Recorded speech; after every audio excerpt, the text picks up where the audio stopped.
আসসালামু আলাইকুম রহমতুল্লাহ। প্রিয় দর্শক, কেমন আছেন? আশা করি ভালো আছেন। প্রিয় দর্শক, উপসচিব হলেন 268 কর্মকর্তা। চল বিস্তারিত জেনে নেই।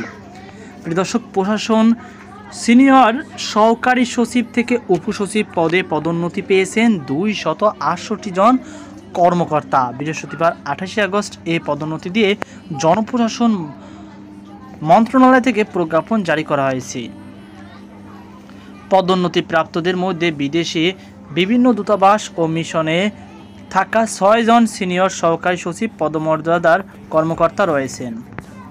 পদোন্নতি পাওয়া কর্মকর্তাদের জনপ্রশাসন মন্ত্রণালয় বিশেষ ভারপ্রাপ্ত কর্মকর্তা ও এসডি করা হয়েছে। তবে নতুন উপসচিবের পদায়ন করে আদেশ জারি করা হয়নি। এবার প্রশাসন ক্যাডারে 192 জন কর্মকর্তা এই পদে পদোন্নতি পেয়েছেন। এছাড়া অন্যান্য ক্যাডার থেকে উপসচিব হয়েছেন 76 জন কর্মকর্তা।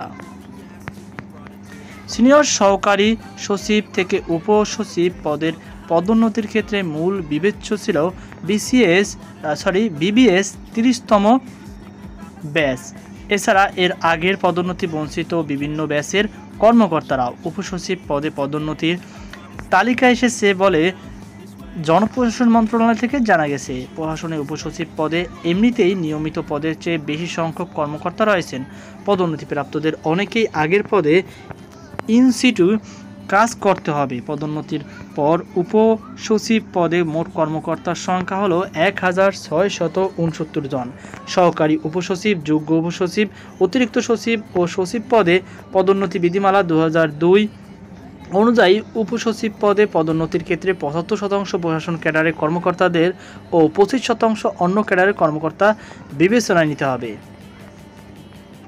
বিধিমালা অনুযায়ী উপসচিব পদে পদোন্নতির ক্ষেত্রে সিনিয়র সহকারী সচিব পদে 5 বছর চাকরি সহ সংশ্লিষ্ট ক্যাডারের সদস্য হিসেবে কমপক্ষে 10 বছরের চাকরির অভিজ্ঞতা থাকতে হবে।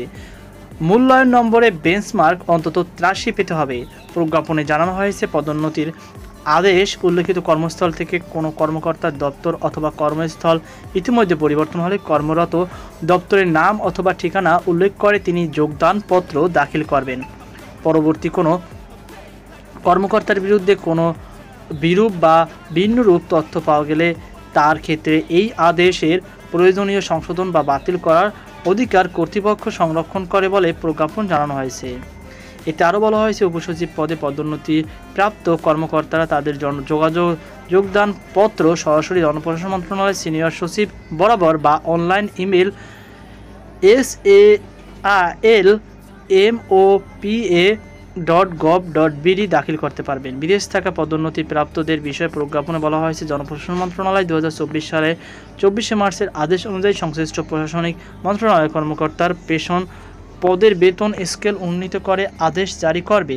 আদেশ জারির পর পদোন্নতিপ্রাপ্ত কর্মকর্তারা উন্নীত পদে যোগদান করে যোগদানপত্র নিয়ন্ত্রণকারী কর্তৃপক্ষের মাধ্যমে জনপ্রশাসন মন্ত্রণালয়ে পাঠাবেন। পদোন্নতিপ্রাপ্ত কর্মকর্তারা উন্নীত পদে যোগদান তারিখ থেকে ওই পদের বেতন ভাতা পাবেন।